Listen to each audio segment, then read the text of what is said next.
أعوذ بالله السميع العليم من الشيطان الرجيم. بسم الله الرحمن الرحيم. الحمد لله رب العالمين. الحمد لله الذي ذكره شرف للذاكرين وشكره فوز للشاكرين وطاعته نجاة للمطيعين. ثم الصلاة والسلام والتحية والإكرام على أشرف الأنبياء والمرسلين وخاتم النبيين ورحمة للعالمين جد الحسن والحسين بالقاسم محمد وعلى أهل بيته الطيبين الطاهرين المعصومين المظلومين الذين أذهب الله عنهم الرجس وطهرهم تطهيرا.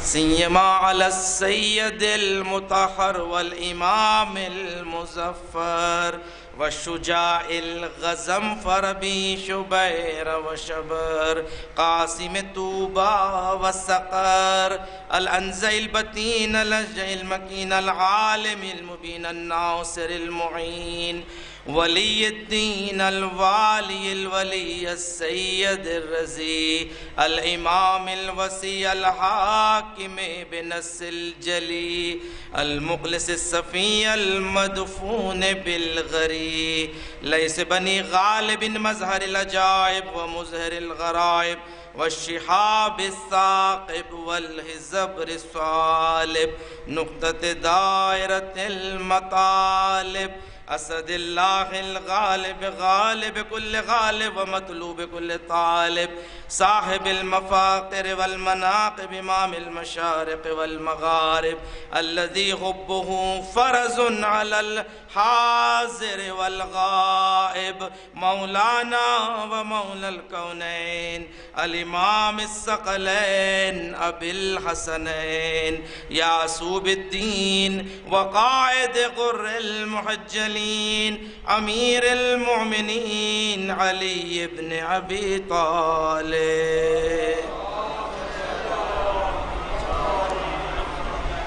ولعنة الله على أعدائهم أجمعين من العان إلى قيام يوم الدين.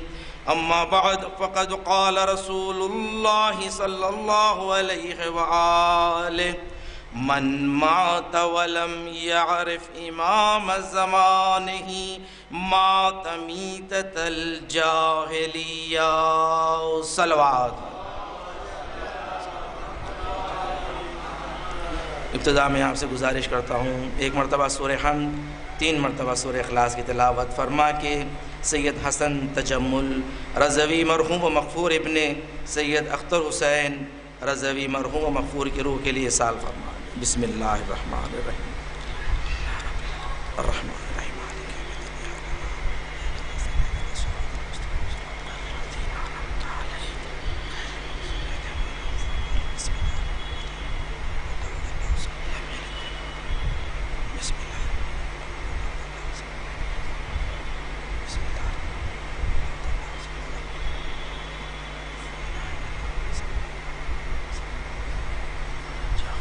صلوات پڑھ دے محمد و آل محمد کی بارک. ہر غم غمی سے روزہ ہے غم شبیر وہی ہے 1400 برس بعد بھی تاثیر وہی ہے. زان گرامی یقیناً غم کربلا والوں کا غم کبھی پرانا نہیں ہو سکتا. ہاں ہم اپنے گزرنے والے کا غم کچھ دنوں بعد بھول جاتے ہیں، اس لیے کہا گیا ہے کہ غم سے روزہ ہے۔ مگر اہل بیت علیہم السلام کا غم ایک ایسا غم ہے کہ جب بھی ذکر کیا جائے ایسے لگتا ہے کہ تازہ ہے۔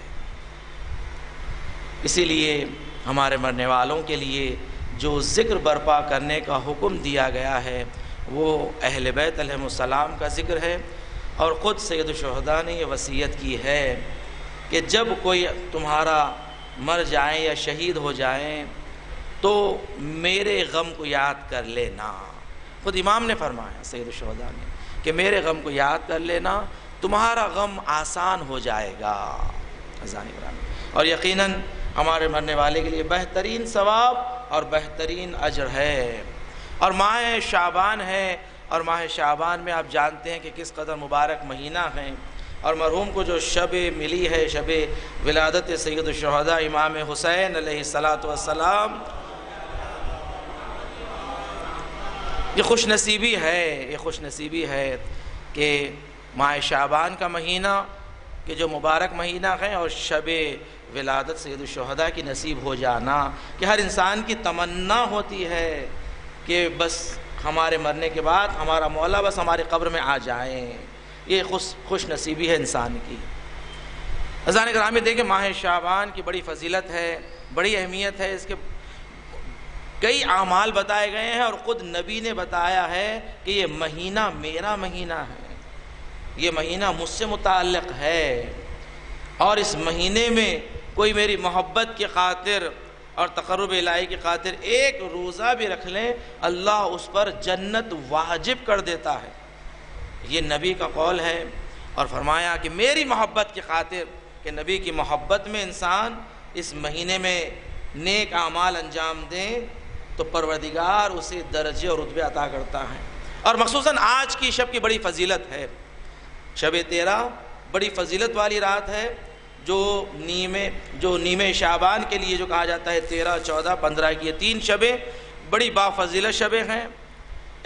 شب ایام بیس کہتے ہیں، یہ جب آ رہے ہیں ایام بیس، اس کی بڑی فضیلت 13، 14، 15 رجب، شعبان اور رمضان، یہ 3 مہینوں کی بڑی بافضیلت ایام ہیں، اور اس کی راتیں بھی بافضیلت راتیں ہیں۔ اور آج کی شب کی جو فضیلت بتائی گئی ہے کہ دعائے مجیر کی بڑی عظمت ہے، کہ دعائے مجیر جو نازل ہوا ہے یہ بہترین تحفہ ہے نبی کے لیے اور امت نبی کے لیے، بہترین تحفہ، مشکلات کا حل دعائے مجیر، کہ کوئی انسان اگر دعائے مجیر ایام بیس میں پڑھ لیں 3 دن 13، 14، 15 تو اس کی بڑی سے بڑی مشکل حل ہو جاتی ہے۔ اور آج کی شب سے متعلق 12 رکعت ایک نماز بتائی گئی ہے، کہ 12 رکعت نماز، کہ یہ نماز اس نیت سے کہ شب 13 کی نماز پڑھتا ہوں میں قربت اللہ کی نیت سے، اور اس کے بعد ہر رکعت میں کہ نماز 2 رکعت کر کے پڑھی جائے فجر کی طرح، اور الحمد کے بعد 10 مرتبہ سورہ تکاثر، الہاکم التکاثر والا سورہ تکاثر پڑھا جائے 10 مرتبہ۔ اس طرح 6 نمازیں 2 رکعت کر کے اگر پڑھیں گے 12 رکعت ہو جائے گی۔ اگر کوئی انسان کھڑے ہو کر نہیں پڑھ سکتا ہے یا مشقت ہے، بیٹھ کر نماز پڑھیں، اجازت ہے کہ وہ بیٹھ کر نماز پڑھیں۔ اگر سورہ تکاثر یاد نہ ہو، دیکھ کر پڑھ سکتا ہے، وہ دیکھ کر پڑھیں، مگر سورہ تکاثر ضرور پڑھیں، اس لیے کہ سورہ تکاثر میں ولایت کا ذکر ہے، امامت کا ذکر ہے، ثم لتسألن یومئذ عن النعیم، وہ نعمت عظمیٰ کا ذکر ہے اسی سورہ میں، سورہ تکاثر میں، اور یہ ولایت کا سورہ ہے۔ سورہ تکاثر پڑھا جائے، اس کی فضیلت میں نبی فرماتے ہیں کہ جو شخص یہ 12 رکعت نماز پڑھ لیتا ہے، پروردگار دو عالم اس کے 40 سال کے گناہ بخش دیتا ہے۔ 40 سال کے گناہ بخش دیے جاتے ہیں، مٹا دیے جاتے ہیں، 40 درجے بلند کر دیے جاتے ہیں، اور 40,000 فرشتوں کو خدا خلق کرتا ہے کہ تا قیامت تک اس پڑھنے والے کے لیے استغفار کرتے رہیں، طلب مغفرت، فرشتے اور ملائکہ، اس قدر عظمت ہے۔ یہ اگر کوئی انسان یہ 12 رکعت نماز آج کی شب پڑھ لیتا، اور بڑی عظیم شبیں ہیں یہ آنے والی نیمِ شعبان، یہ جو متعلق ہے امام زمانہ اجل اللہ تعالیٰ فرجہ الشریف کہ یہ بڑے عظیم شبیں ہیں. اور آپ دیکھیں کہ میں نے جس حدیث کو اپنا سرنامہ کلام قرار دیا ہے کہ جو پیغمبر نے فرمایا من مات ولم یعرف امام زمانہ مات میتۃ الجاہلیہ. دیکھیں ذکر موت کا ذکر ہے اس لیے کہ مجلس اصال ثواب ہے، بعنوان ساتہ اور چہلم رکھا گیا ہے. موت کا ذکر ہے اور دوسرے امامت کا ذکر، کیونکہ امام کی ولادت نزدیک ہے تاکہ امام کی کچھ معرفت حاصل ہو جائیں. اور امام کی معرفت جب حاصل ہوگی، امام کی شناخت جب حاصل ہوگی تو پھر ہم امام کے صحیح چاہنے والے اور صحیح پیرو بن سکتے ہیں. دیکھیں سب سے پہلے جو یہ شبیں آ رہی ہیں اور ہماری مجلس سے متعلق بھی یہ موضوع ہے، وہ یہ ہے کہ اہل قبور کی زیارت کی جو عظمت ہے، فضیلت بتائی گئی ہے. دیکھیں ایسا نہ ہو کہ ہم اپنے مرنے والے کے لیے جب دنیا سے گزر جائیں تو اسے یاد رکھیں، زیارت، چہلم، ساتہ، اور اگر سال میں جب نیمے شعبان آ جائیں 14 شعبان کو اپنے مرحومین کی خبروں پر جائیں، اپنے ماں باپ کی خبروں پر جائیں، داغ دوزی کریں، تھوڑا رنگ کر لیں، صاف صفائی کر لیں، پھر اس کے بعد آئندہ سال اگر خدا توفیق دیا تو پھر نیمے شعبان. ہرگز ایسا نہ ہو. ہمارے پاس اہل قبور کی زیارت کی بڑی عظمت بتائی گئی ہے. بعض آپ بڑی تاکید کے ساتھ احادیث موجود ہے، زوروا امواتکم، کہ دیکھو اپنے اموات کی زیارت کیا کرو، انہیں فراموش نہ کرو کہ وہ لوگ تمہارے منتظر ہوتے ہیں، تمہارا انتظار کرتے ہیں.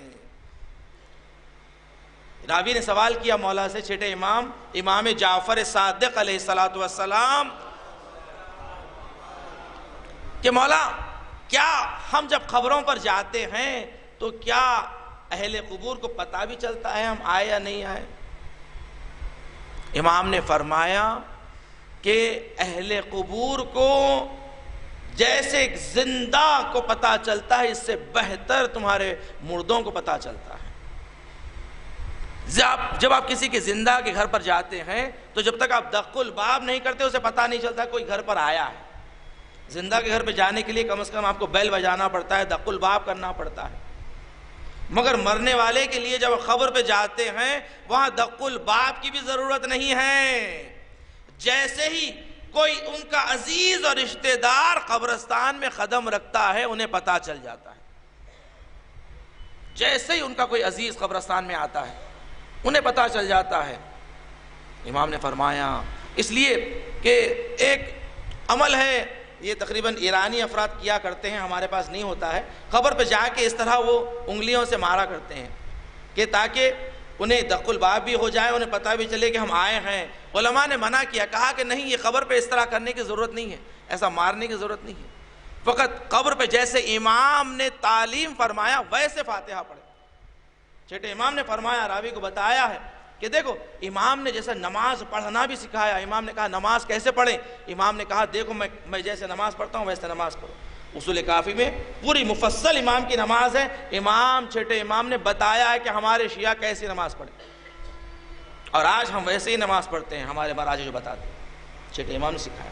اسی طرح امام نے سورہ فاتحہ پڑھنے کا طریقہ بتایا کہ دیکھو جب تم اپنے قبروں پر جاؤ اپنی دائنے ہاتھ کی انگلیوں کو قبر پر رکھ دو. امام نے فرمایا اس طرح اپنی انگلیوں کو قبر پر رکھو اور رکھ کر سورہ فاتحہ کی تلاوت کرو، سورہ اخلاص کی 3 مرتبہ تلاوت کرو، سورہ انا انزلنا، سورہ قدر کی تلاوت کرو 7 مرتبہ، بڑی فضیلت ہے. آیت الکرسی کی تلاوت کرو، اگر اس سے زیادہ ہو سکتا ہے سورہ یاسین کی تلاوت کرو. مگر فرمایا کہ تمہارا جانا تمہارے اہل قبور کو بہت پسند آتا ہے. حضرات گرامی دیکھیں، اگر کسی کو کچھ پڑھنا بھی نہ آتا ہو تو صلوات بر محمد و آل محمد پڑھ لیا کرے.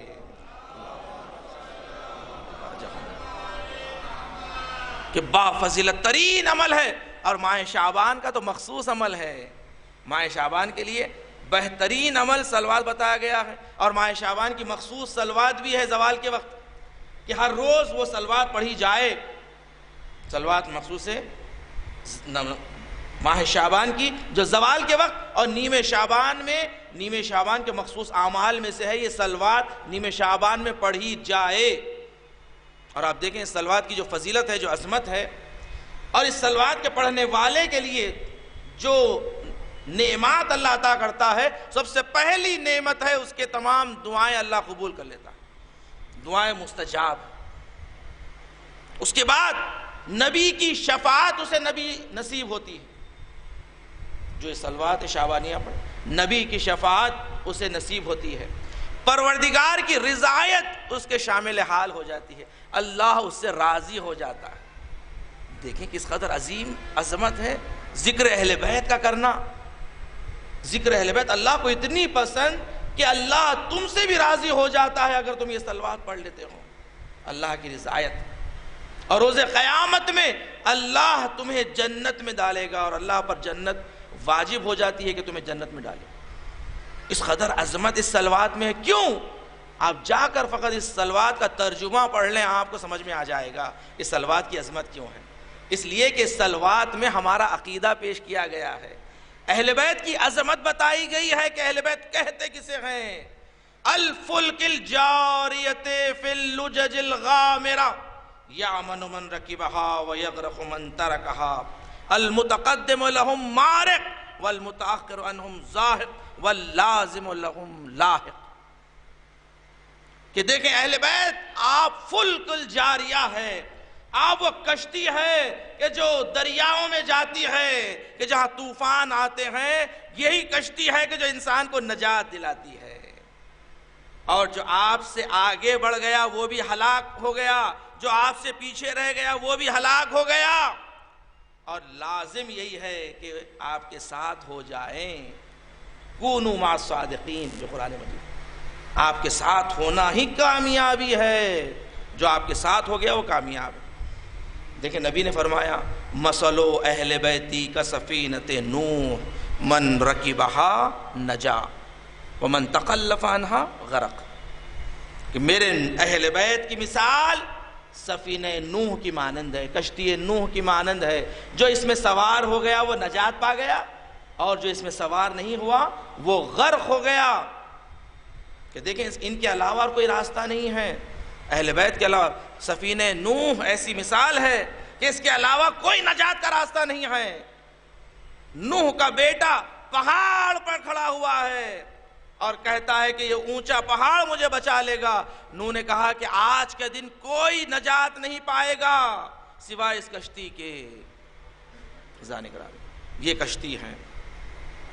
اور فرمایا اہل بیت علیہ السلام کے بغض میں جھوٹی حدیثیں گڑی گئی، جیسے نبی نے فرمایا ان الحسن والحسین سیدہ شباب اہل الجنہ۔ تو بنی امیہ نے اس کے خلاف جھوٹی حدیث یہ گڑی۔ اب اس حدیث تو اتنی معروف مشہور تھی اصحاب کے درمیان، اسے تو مٹا نہیں سکتے تھے، تو انہوں نے کیا کیا؟ کہا کہ فلانی فلانی جو ہے شہر کی دیواریں ہیں، فلانی کھڑکیاں ہیں۔ کہا دیکھیں جب حدیث جب جھوٹی گڑی جاتی ہے تو خود بخود جھوٹا، دیکھیں انسان کے بدن میں اگر کوئی عضو جوڑا جاتا ہے تو اس میں بھی دیکھا جاتا ہے کہ ڈی این اے میچ ہو رہا ہے نہیں ہو رہا ہے، بلڈ سیلز میچ ہو رہے ہیں نہیں ہو رہے ہیں۔ اگر میچ نہ ہو، اگر کڈنی پیوند دی جاتی ہے تو اگر میچ نہ ہو تو فوری انسان کا بدن چھوڑ دیتا ہے اسے۔ اسی طرح نبی کے احادیث بھی ایسے ہی ہیں، جہاں جھوٹی حدیثیں گڑی گئی، اس کے جوڑا گیا، وہ خود بخود انہیں پھینک دیتی ہے، یہ کہہ کر کہ دیکھو شہر کا دروازہ تو ہو سکتا ہے مگر شہر کی دیواریں اور کھڑکیاں نہیں ہوتی، دیواریں اور کھڑکیاں نہیں ہوتی ہے۔ اسی طرح جہاں یہ سفینہ نوح کی حدیث نبی نے فرمایا اپنے اہل بیت کے لیے، تو اس کے مقابل میں بھی جھوٹا حدیث گڑی گئی کہ اصحابی کالنجوم، کہ میرے اصحاب نجوم کی مانند ہے۔ دیکھو اہل بیت کی کشتی میں اگر سوار بھی ہو جاؤ تو تمہیں راستے کے لیے اصحاب کو دیکھنا پڑے گا، ستاروں کے ذریعے تمہارے راستہ تمہیں ڈھونڈنا پڑے گا۔ تو کہا کہ یاد رکھو نبی نے کشتی نوح کی مثال دی۔ کشتی نوح وہ ہے کہ جس کی کشتی پر چھت موجود نہیں تھا، بلکہ ایسی کشتی تھی کہ جو چاروں طرف سے بند تھی، کہ ایسی کشتی، اس لیے کہ پروردگار نے کہا کہ نوح ایسی کشتی بناؤ کہ جیسے ہمارے پاس کہتے ہیں مرائن جو ہوتی ہے چاروں طرف سے بند ہوتی ہے، کہ پانی کہیں سے نہ، اس لیے کہ پانی جو ابلا ہے نیچے سے، آزو سے، بازو سے، اوپر سے اتنا پانی آیا ہے کہ فقط کشتی نوح، اور کشتی نوح کی ہدایت کے لیے آپ جانتے ہیں کیا تھا؟ کشتی نوح میں پنجتن کا نام لگایا گیا تھا، یہی وہ نام تھا، یہی وہ نور تھا کہ جو کشتی نوح کو ہدایت دے رہا تھا۔ صلوات پڑھیں محمد والے محمد کی بارگاہ۔ کشتی نوح کو ستاروں کی ضرورت نہیں تھی، یہ حدیث بھی جھوٹی حدیث جو گڑی گئی ہے، اس لیے کہ کشتی نوح سے ہرگز کبھی میچ نہیں ہو سکتی، یہ حدیث جھوٹی حدیث سے گڑی گئی بنی امیہ کی۔ ذہن گرامی فرمایا کہ یہ صلوات شعبانیہ بڑی عظمت والی شعب، یہ ایسی صلوات ہے کہ ائمہ معصومین پڑھا کرتے تھے، بڑی تاکید ہے، علماء تاکید کرتے ہیں یہ صلوات پڑھیں، اس کی بڑی عظمتیں ہیں، معجزے آثار صلوات ہیں۔ اور ایک اور صلوات ہے 8ویں امام، امام علی ابن موسیٰ رضا علیہ السلام، آپ نے تعلیم فرمایا ہے، یہ اہل قبور سے متعلق ہے، یہ صلوات خاص ہے قبرستان کے لیے۔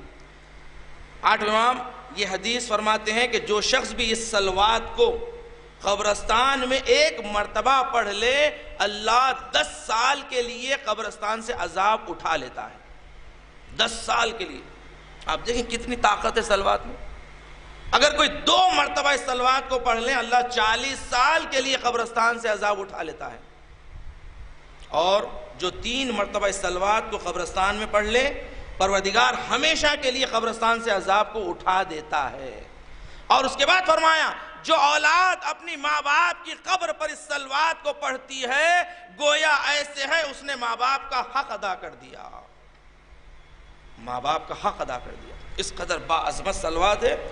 اس کے بعد امام نے اس صلوات تعلیم فرمائی ہے، اللہم صلی علی محمد وآل محمد ما دامت الصلوات وصلی علی محمد وآل محمد ما دامت البرکات وصلی علی محمد وآل محمد ما دامت الرحمہ اللہم صلی علی روح محمد وآل محمد فی الارواح وصلی علی جسد محمد وآل محمد فی الاجساد وصلی علی قبر محمد وآل محمد فی القبور وصلی علی صورت محمد وآل محمد فی الصور وصلی علی تربت محمد وآل محمد فی التراب وصلی علی نور محمد وآل محمد فی الانوار برحمتک یا ارحم الراحمین۔ صلوات پڑھ دے محمد وآل محمد کی بات۔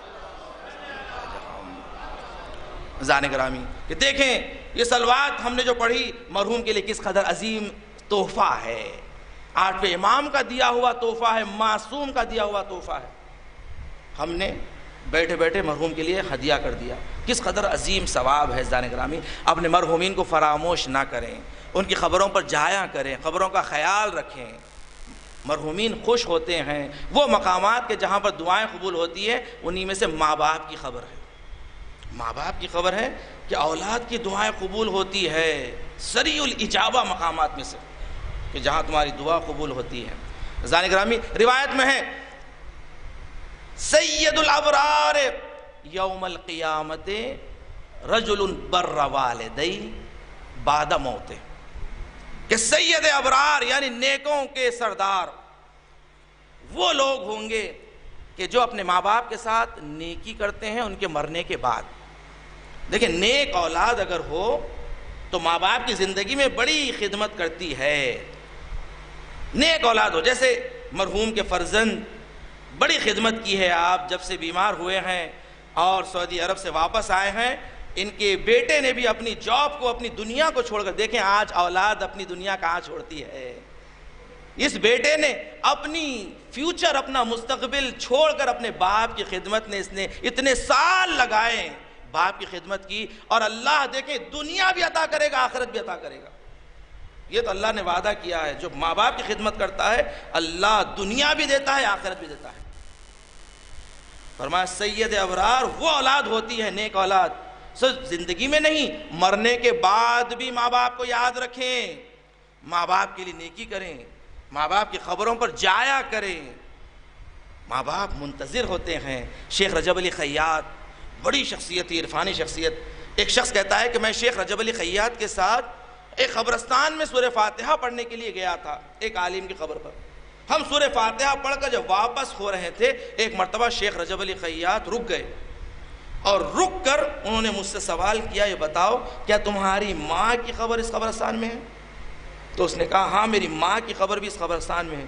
کہا کہ میں نے تمہاری ماں کی چیخ کی آواز برزخ میں سنی ہے کہ وہ چلا رہی تھی، پروردگار میرا بیٹا قبرستان میں آیا مگر میری قبر پہ نہیں آیا۔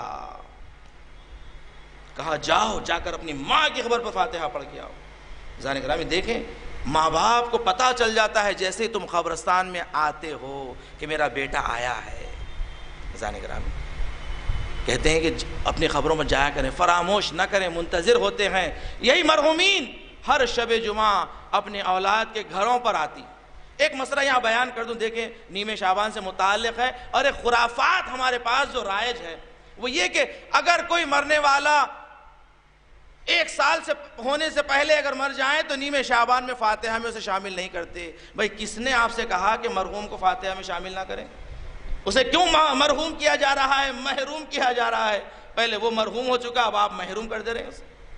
فاتحہ میں شامل نہیں کرے، نہیں 2 مہینے پہلے انتقال ہوا ان کا نام شامل نہیں کرتے۔ کس نے کہا؟ یہ خواتین کی توضیح المسائل کتاب خانے میں رکھ دیں، الماری میں رکھیں۔ اگر آپ کو اعتراض و اشکال ہو اپنے مرجع سے فتویٰ منگائیں، پوچھیں کیا ہم اپنے مرنے والے کے لیے کیا نیمے شعبان میں سورہ فاتحہ میں شامل کر سکتے؟ ہمارے پاس جو اہل بیت نے تعلیم فرمایا ہے، ہر روز ہر لمحہ تم اپنے مرحوم کو یاد کرو، یاد کرو۔ اور مخصوصاً نیمے شعبان جو شب برات، یعنی تمام مرحومین کے لیے بھی برات ہوتی ہے، ہم اس دن کیسے فراموش کر دیں اپنے مرنے والے کے لیے، اپنے مرنے والوں کو بھول جائیں۔ کوئی حکم ایسا نہیں ہے کہ اگر 2-4 مہینے پہلے کوئی مر جائے تو نیمے شعبان میں شامل نہ کیا جائے، بالکل، بلکہ سر فہرست اس کا نام شامل کیا جائے، اس لیے کہ وہ زیادہ محتاج ہے، وہ زیادہ محتاج ہے۔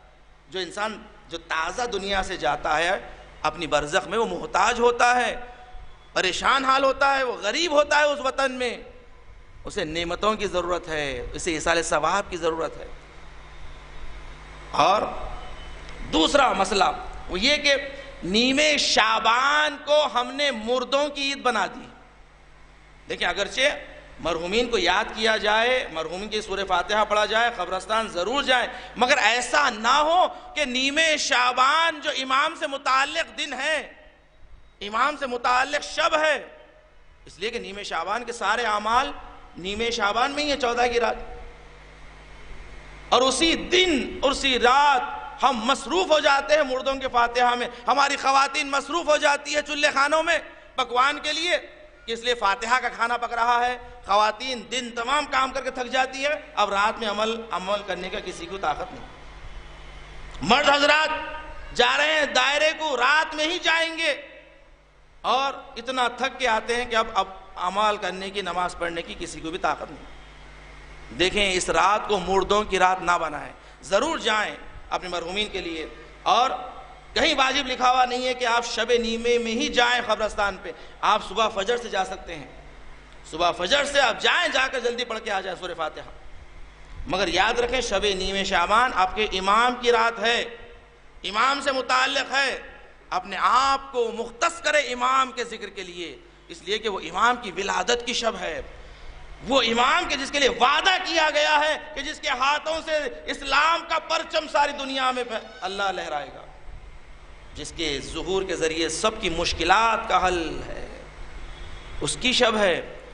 ہم اس رات کو متعلق نہ کرتے مردوں کی رات سے کہ بچے ہمارے یہ سمجھیں کہ 1 سال میں ایک عید آتی ہے وہ مردوں کی رات ہے، اور جب دن آتا ہے تو پٹاخوں کی عید ہے، یا یہ نہ ہو۔ بچوں کو بتائیں کہ یہ امام کی ولادت ہے، ہمارے زندہ امام کی ولادت ہے جو اس وقت حاضر ہے، ناظر ہے۔ عزیزان گرامی رسول نے کیا فرمایا؟ من مات ولم یعرف امام زمانہ مات میتۃ الجاہلیہ، جو مر گیا اور اپنے زمانے کے امام کو نہیں پہچانا وہ جاہلیت کی موت مرا ہے، کفر کی موت مرا ہے۔ امام کی شناخت نہ ہو، چھٹے امام جعفر صادق علیہ السلام، سوال کیا راوی نے، مولا ہم اپنے امام کی شناخت کیسے کریں، ہم کیسے پہچانے اپنے امام کو؟ معرفت امام، کہ دیکھیں معرفت امام کیسے حاصل کریں. اور مخصوصاً آخری زمانے میں جب راوی نے کہا کہ جب مشکلات ہو جائیں گے، غیبت کا زمانہ ہوگا، اپنے امام کی شناخت کیسے کریں. امام نے ایک دعا تعلیم دی، کہا کہ اس دعا کو کثرت سے پڑھا کرو تو تمہیں معرفت امام حاصل ہوگی. اللہم عرفنی نفسک فإنک ان لم تعرفنی نفسک لم اعرف رسولک. اللہم عرفنی رسولک فإنک ان لم تعرفنی رسولک لم اعرف حجتک. اللہم عرفنی حجتک فإنک ان لم تعرفنی حجتک ضللت عن دینی ولا تمتنی میتۃ الجاہلیہ ولا تزغ قلبی بعد اذ ہدیتنی. عزیزان گرامی، یہ دعا امام نے تعلیم فرمایا ہے اپنے ایک چاہنے والے کو، کہا کہ یہ دعا کو پڑھا کرو تاکہ تمہیں معرفت امام حاصل ہو، معرفت نورانی امام حاصل ہو. عزیزان گرامی، کہ دیکھیں امام کے ظہور کے لیے جو روایات موجود ہے، اور بہترین عبادت کو جو کہا گیا ہے کہ افضل العبادت انتظار الفرج، کہ افضل ترین عبادت ہے انتظار فرج کرنا، ہمارے آخری فرزند کے ظہور کا انتظار کرنا. عزیزان گرامی، کہ اس کے لیے معرفت ضروری ہے. انسان میں معرفت ہوگی تو پھر وہ حقیقی منتظر بن سکے گا امام کا، اپنے امام کی معرفت اسے ہو. امام کی معرفت کے لیے اور ہم منتظر ہونے کے لیے بہترین منتظر کیسے بنے؟ دیکھیں، اگر آپ کسی کو گھر میں دعوت دیتے ہیں، یا فرض کر لیں اسی مجلس کی مثال، اس مجلس کا اہتمام کیا جب جاتا ہے تو مجلس کے لیے فرش عزا بچھائی جاتی ہے، اہتمام کیا جاتا ہے. تمام اہتمامات مکمل کرنے کے بعد پھر آپ منتظر ہوتے ہیں کہ کوئی عزادار آئے، کوئی آ کر مرنے والے کے گھر والوں کو پرسا دیں اور اس مجلس اِصالِ ثواب میں شرکت کریں. تمام انتظامات ہونے کے بعد پھر انتظار کیا جاتا ہے. اب بتائیں کہ اگر ہم امام کے واقعاً منتظر ہیں تو ہم نے کیا انتظام کیا امام کے ظہور کے لیے؟ ہم نے کیا انتظام کیا ہے؟ اس لیے کہ انتظام وہ کیا جائے گا کہ امام آنے کے بعد جو کرنے والے ہیں اس کا انتظام آپ کریں. امام آنے کے بعد کیا کریں گے؟ امام آنے کے بعد اسلام کا پرچم بلند کریں گے. آپ بتائیں کیا ہمارے گھر میں اسلام کا پرچم بلند ہے یا نہیں ہے؟ ہمارے گھر میں اسلام اور دین کو اہمیت دی جاتی ہے یا نہیں دی جاتی ہے؟ اسلام اور دین کو اہمیت ہے، پریورٹی ہے یا نہیں ہے؟ یا نہیں؟ یعنی سائیڈ بائی سائیڈ لے کے چلتے ہیں، کبھی دیندار بن جاتے ہیں، کبھی بے دین ہو جاتے ہیں. جیسا بعض لوگ کہتے ہیں کہ قبلہ ایک ایسی لڑکی ہونا ہے شادی کے لیے کہ جو تھوڑی بہت دیندار بھی ہو، تھوڑی بہت بے دین بھی ہو، موقع دیکھ کر کبھی پردے دار ہو جائے، کبھی بے پردہ ہو جائے. رنگ بدل، کہتے ہیں نا، رنگ بدلنا چاہیے، جیسا دیس ویسا بھیس. یعنی دیندار، اگر دیندار ہے، مذہبی ہے، تو کہتے ہیں نہیں ہمیں اتنا بھی دیندار، اتنا بھی مذہبی نہیں چاہیے کہ لڑکی 5 وقت کی نمازی پابند ہو، نماز شب میں اٹھ جائے اور رمضان کے روزے رکھے. ایسے نہیں چاہیے. عزیزان گرامی، دیکھیں یہ کہ آپ کی دنیا میں، آپ کی زندگی میں دین کتنا ہے، دین کتنا ہے. ایک مرتبہ مامون رشید نے اپنی کنیز کو 8ویں امام کو تحفہ بھیجا.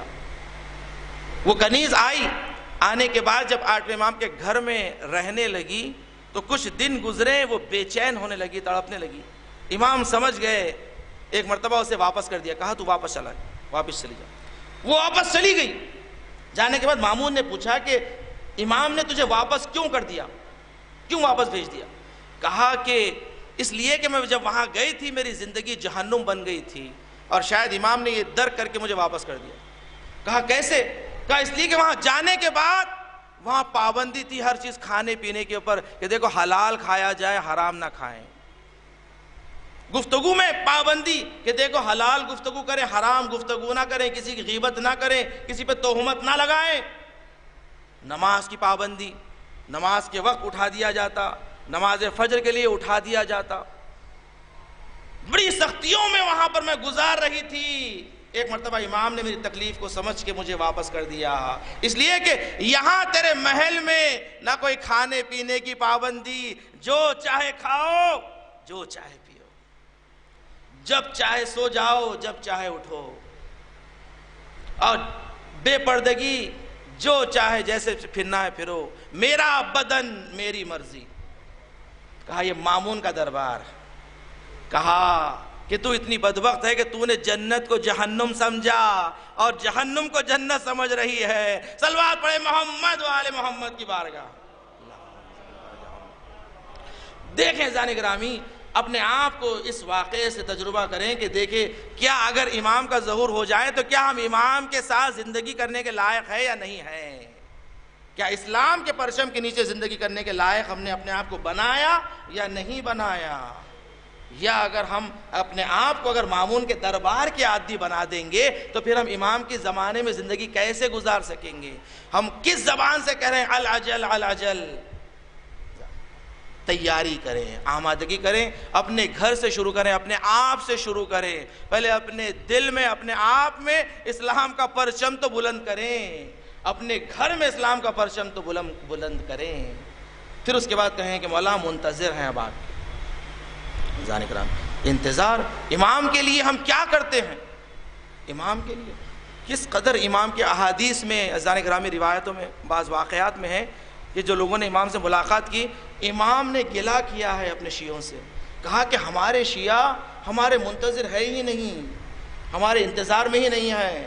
کہا کہ اگر جو ایک گلاس پانی کی پیاس کی تڑپ جو انہیں ہوتی ہے، اگر اتنی تڑپ بھی اگر ہمارے لیے ہو جائے تو ہم ظہور کر لیں، اتنی تڑپ جتنی ہمیں پانی کی پیاس کی ہوتی ہے۔ امام نے فرمایا، کہا کہ اتنا بھی ہمارے لیے ہمارے شیعوں میں انتظار نہیں ہے۔ ایک عالم دین بڑے منتظر تھے امام سے ملاقات کے، تو انہیں دیدار کا شرف ملا۔ کہا کہ حرم میں سید الشہداء میں آئے، امام تم سے وہاں ملاقات۔ حرم میں سید الشہداء میں وہ پہنچتے ہیں، دیکھتے ہیں کہ امام زری کے قریب کھڑے ہوئے ہیں، وہ امام کے قریب جاتے ہیں، جا کر امام کو سلام کرتے ہیں۔ امام سلام کے جواب کے بعد کہتے ہیں کہ یہاں آؤ، رک جاؤ۔ انہیں قریب بلا کر رکا لیتے ہیں، اس کے بعد سے امام اشارہ کرتے ہیں، تو اب کہتے ہیں کہ اب تم آوازیں سنو۔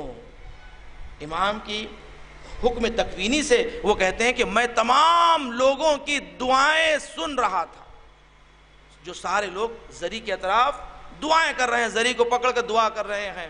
وہ کہتے ہیں کہ میں ساری دعاؤں کو سن رہا تھا، کوئی دعا کر رہا ہے پروردگار میری جاب چلی گئی ہے، مجھے کوئی جاب اچھی مل جائے، کوئی دعا کر رہا ہے پروردگار میری بیٹی کی شادی نہیں ہوئی ہے، میری بیٹی کی شادی ہو جائے اس مظلوم کا واسطہ، پروردگار میرے بیٹے کے لیے بہترین ترقی ہو جائے، کامیابی ہو جائے حسین کے علی اکبر کا واسطہ، پروردگار میری بیٹی کی گود سونی ہے علی اصغر کے پامال جنازے کا واسطہ۔ سب دعائیں کر رہے ہیں، حسین کے پامال لاش کا واسطہ دے کے دعا کر رہے ہیں۔ امام نے کہا یہ ساری دعائیں ان کی اپنی دنیا کے لیے ہے، کسی کی دعا میں ہم نہیں ہیں کہ مہدی کہاں ہے، امام کہاں ہے، پروردگار تجھے اس حسین کا واسطہ کہ امام کا ظہور ہو جائے، کسی کی دعا میں نہیں ہے۔ عزیزان گرامی، ایک شخص کہتا ہے کہ میں کربلا معلیٰ زیارت کے لیے جب گیا تھا تو بین الحرمین، اللہ ہم سب کو زیارت کربلا نصیب فرمائے، بین الحرمین کے درمیان وہاں پر میں کھڑا ہوا تھا تو وہاں پر اعلانات ہو رہے تھے، کسی کا کوئی گم جاتا ہے، کوئی بچہ کوئی گم جاتے ہیں تو وہاں جا کے اعلان کرتے ہیں کہ ہمارے فلاں شخص کا نام اعلان کر دے کہ وہ یہاں پر آ جائیں اور آ کر ہم ساتھ چلے جائیں، اعلان کرتے ہیں وہاں پر نام۔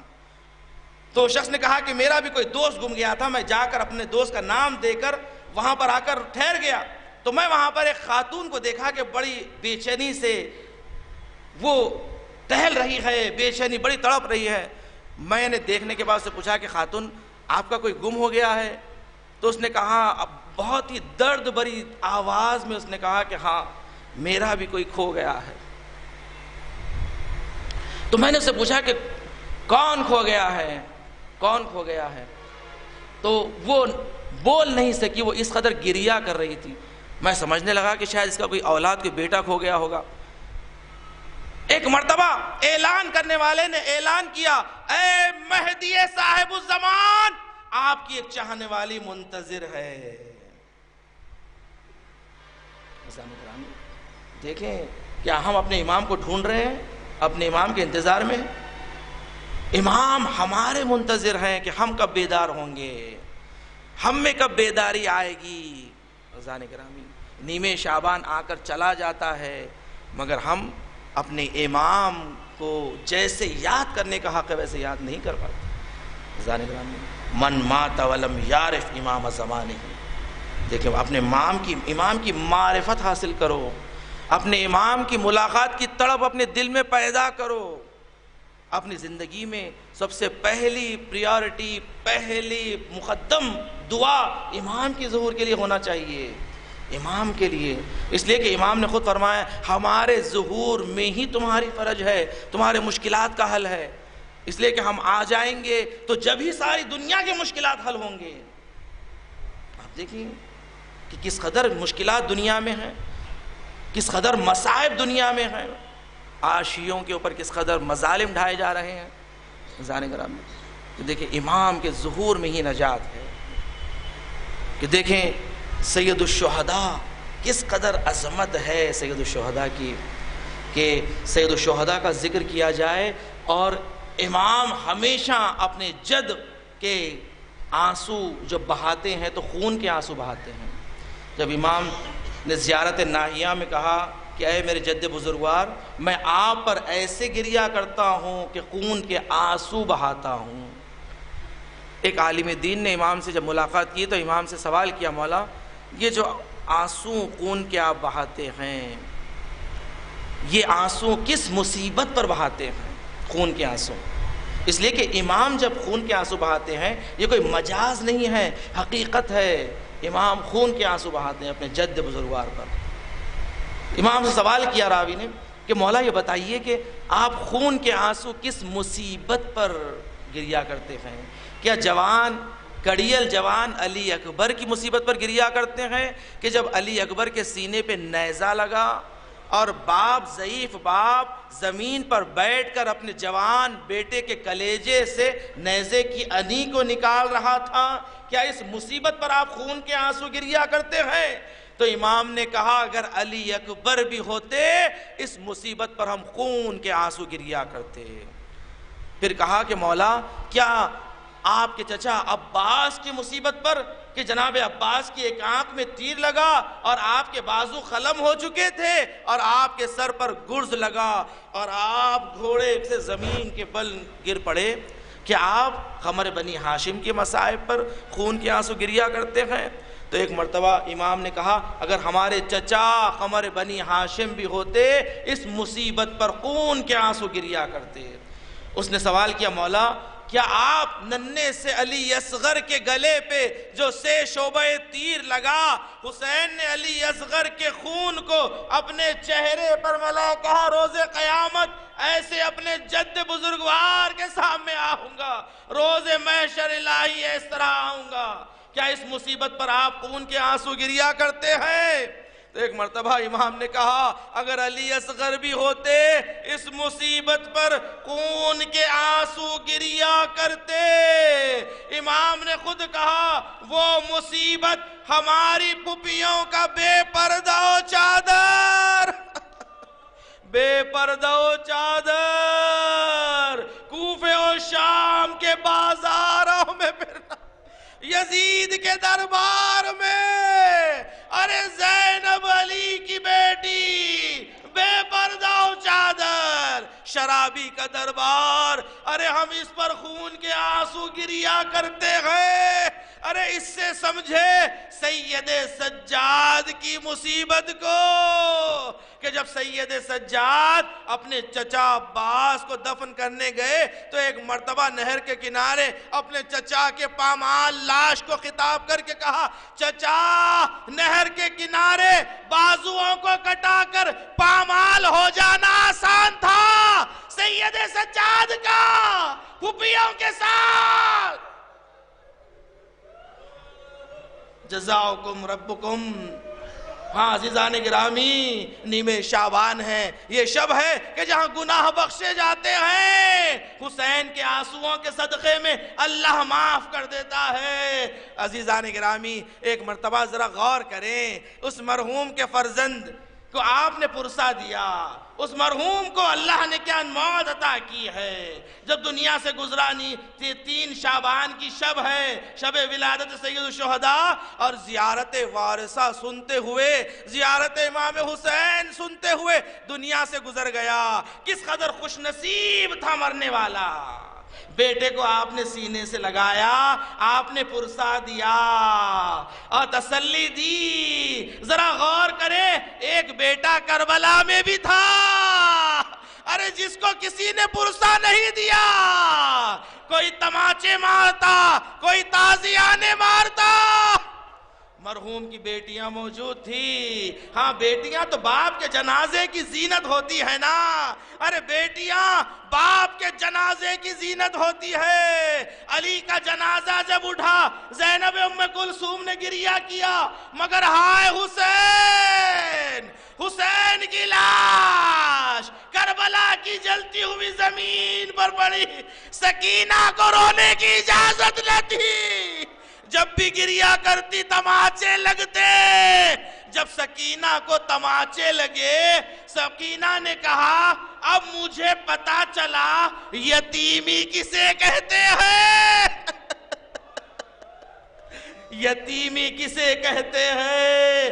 آپ جانتے ہیں نا، جب شام کے زندان میں جناب سکینہ دنیا سے گزر گئی، مگر شمر کے تماچوں کے نشان سکینہ کے رخساروں پر موجود تھے۔ جب حسین کے سر کو سکینہ نے اپنے گود میں لیا، سب سے پہلے شکایت کی، کہا بابا شمر کے تماچے، بابا شمر کا ہاتھ میرے رخسار سے بڑا تھا، میرے رخساروں سے بڑا تھا۔ ارے وہ سکینہ کہ جو گود میں پلا کرتی تھی، شمر کے تماچے۔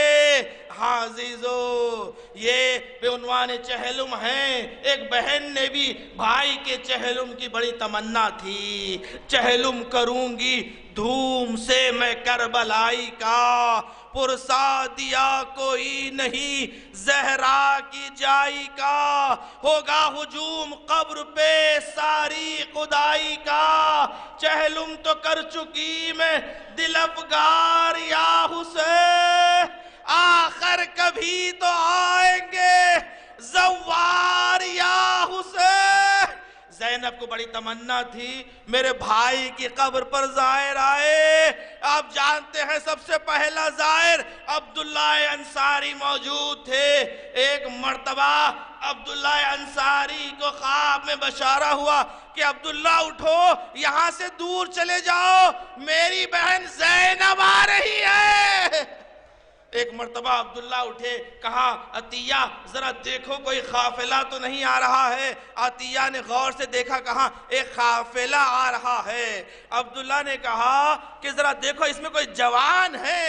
ایک مرتبہ عطیہ نے غور کیا، دیکھا نہیں اس میں کوئی جوان تو نظر نہیں آ رہا ہے، ہاں ایک ضعیف العمر شخص ہے کہ جس کے بال سفید ہو چکے ہیں، جس کی کمر جھک چکی ہے۔ ایک مرتبہ عبداللہ قریب آئے، آنے کے بعد جابر نے سوال کیا، یہ بتاؤ اے ضعیف شخص آپ کون ہیں؟ ایک مرتبہ سید سجاد نے سر اٹھایا، کہا جابر، اے چچا جابر، کیا آپ نے ہمیں نہیں پہچانا؟ ارے میں سید سجاد زین العابدین۔ ایک مرتبہ جابر ابن عبداللہ انصاری نے سید سجاد کو سینے سے لگایا، پرسا دیا۔ سید سجاد نے کہا چچا جابر، آپ پہلے شخص ہیں کہ جس نے سجاد کو سینے سے لگا کر پرسا دیا۔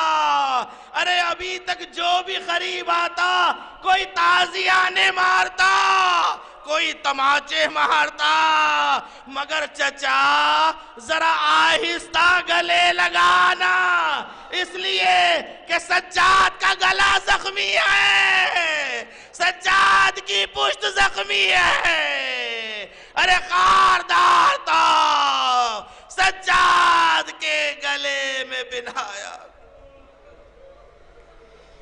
الا لعنت اللہ علی قوم الظالمین۔ وسيعلم الذين ظلموا أي منقلب ينقلبون۔ باراللہ پروردگارہ ہم سے ذکر قلیل قبول فرما، پروردگارہ مرحوم کو درجات عالیہ نصیب فرما، مرحوم کو جوار معصومین میں جگہ عنایت فرما، مرحوم کو شفاعت مادر حسین نصیب فرما، پروردگارہ مرحوم کے اعمال کو اپنی بارگاہ میں قبول فرما، مرحوم کی خطاؤں کو درگزر فرما، پروردگار مرحوم کے خانوادے کو صبر جمیل عنایت فرما، انہیں کوئی غم نہ دے سوائے غم حسین کے۔ پروردگارہ تجھے واسطہ محمد وآل محمد کا دنیا میں جہاں جہاں مومن مومنات ان کے جان مال عزت و عبر و دین و ایمان کی حفاظت فرما، مقامات مقدسات کا تحفظ فرما، جنت البقیع جنت المعلیٰ کی تعمیر دیکھنا نصیب فرما، علماء اعلیٰ مراجع کرام کا سایہ ہمارے سروں پر قائم و دائم فرما، دشمنان اہل بیت دشمنان اسلام کو نیست و نابود فرما، امام زمانہ کے ظہور میں تعجیل فرما، ہمیں امام کے اعوان و انصار میں شمار فرما۔